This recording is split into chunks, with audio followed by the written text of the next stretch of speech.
What Christmas is as we grow older. Time was, with most of us, when Christmas Day encircling all our limited world like a magic ring, left nothing out for us to miss or seek, bound together all our home enjoyments, affections, and hopes, grouped everything and everyone around the Christmas fire, and made the little picture shining in our bright young eyes, complete.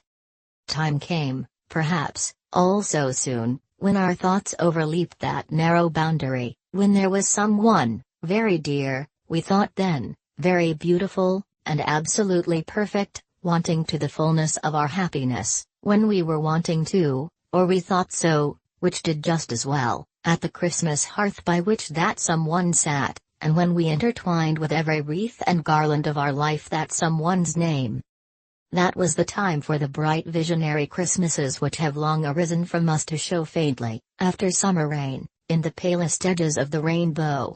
That was the time for the beatified enjoyment of the things that were to be, and never were, and yet the things that were so real in our resolute hope that it would be hard to say, now, what realities achieved since, have been stronger.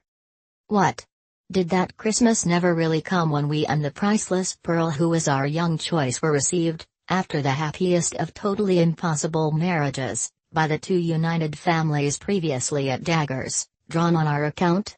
When brothers and sisters-in-law who had always been rather cool to us before our relationship was effected, perfectly doted on us, and when fathers and mothers overwhelmed us with unlimited incomes? Was that Christmas dinner never really eaten? After which we arose, and generously and eloquently rendered honor to our late rival, present in the company, then and there exchanging friendship and forgiveness, and founding an attachment, not to be surpassed in Greek or Roman story, which subsisted until death. Has that same rival long ceased to care for that same priceless pearl, unmarried for money, and become usurious? Above all, do we really know, now, that we should probably have been miserable if we had won and worn the pearl, and that we are better without her?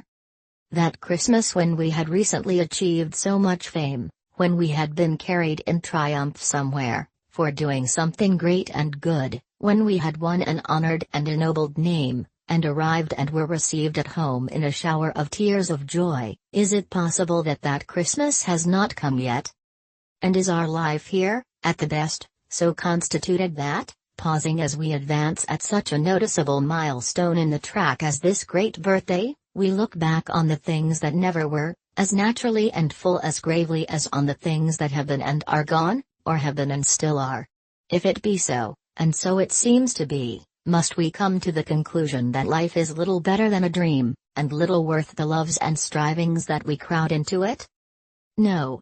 Far be such miscalled philosophy from us, dear reader, on Christmas Day.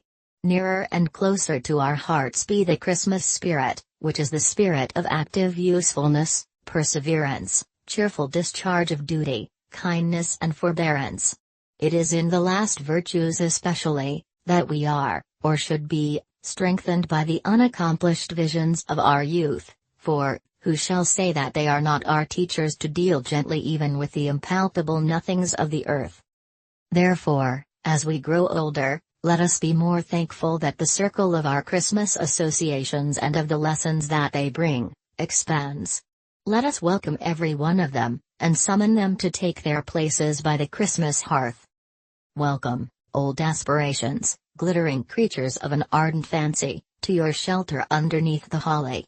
We know you, and have not outlived you yet. Welcome, old projects and old loves, however fleeting, to your nooks among the steadier lights that burn around us. Welcome, all that was ever real to our hearts, and for the earnestness that made you real, thanks to heaven. Do we build no Christmas castles in the clouds now? Let our thoughts, fluttering like butterflies among these flowers of children, bear witness. Before this boy, there stretches out a future, brighter than we ever looked on in our old romantic time, but bright with honor and with truth. Around this little head on which the sunny curls lie heaped, the graces sport, as prettily, as airily, as when there was no scythe within the reach of time to shear away the curls of our first love. Upon another girl's face near it, placider but smiling bright, a quiet and contented little face, we see home fairly written. Shining from the Word, as rays shine from a star, we see how, when our graves are old, other hopes than ours are young, other hearts than ours are moved, how other ways are smoothed, how other happiness blooms, ripens, and decays, no, not decays, for other homes and other bands of children, not yet in being nor for ages yet to be, arise, and bloom and ripen to the end of all. Welcome, everything. Welcome, alike what has been, and what never was, and what we hope may be, to your shelter underneath the holly, to your places round the Christmas fire, where what is sits open-hearted. In yonder shadow, do we see obtruding furtively upon the blaze, an enemy's face? By Christmas Day we do forgive him. If the injury he has done us may admit of such companionship, let him come here and take his place. If otherwise, unhappily, let him go hence, assured that we will never injure nor accuse him. On this day we shut out nothing. Pause, says a low voice. Nothing? Think. On Christmas Day, we will shut out from our fireside, nothing. Not the shadow of a vast city where the withered leaves are lying deep? The voice replies. Not the shadow that darkens the whole globe? Not the shadow of the city of the dead? Not even that. Of all days in the year, we will turn our faces towards that city upon Christmas Day, and from its silent hosts bring those we loved, among us. City of the dead, in the blessed name wherein we are gathered together at this time, and in the presence that is here among us according to the promise, we will receive, and not dismiss, thy people who are dear to us. Yes. We can look upon these children angels that alight, so solemnly, so beautifully among the living children by the fire, and can bear to think how they departed from us.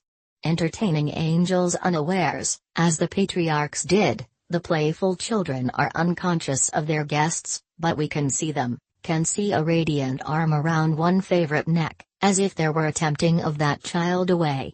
Among the celestial figures there is one, a poor misshapen boy on earth, of a glorious beauty now, of whom his dying mother said it grieved her much to leave him here, alone, for so many years as it was likely would elapse before he came to her, being such a little child. But he went quickly, and was laid upon her breast, and in her hand she leads him. There was a gallant boy, who fell, far away, upon a burning sand beneath a burning sun, and said, Tell them at home, with my last love, how much I could have wished to kiss them once, but that I died contented and had done my duty. Or there was another, over whom they read the words, Therefore we commit his body to the deep, and so consigned him to the lonely ocean and sailed on. Or there was another, who lay down to his rest in the dark shadow of great forests, and, on earth, awoke no more. Oh, shall they not, from sand and sea and forest, be brought home at such a time? There was a dear girl, almost a woman, never to be won, who made a morning Christmas in a house of joy, and went her trackless way to the silent city. Do we recollect her, worn out, faintly whispering what could not be heard, and falling into that last sleep for weariness? Oh, look upon her now. Oh, look upon her beauty, her serenity, her changeless youth, her happiness. The daughter of Jairus was recalled to life, to die, but she, more blessed, has heard the same voice, saying unto her, Arise forever.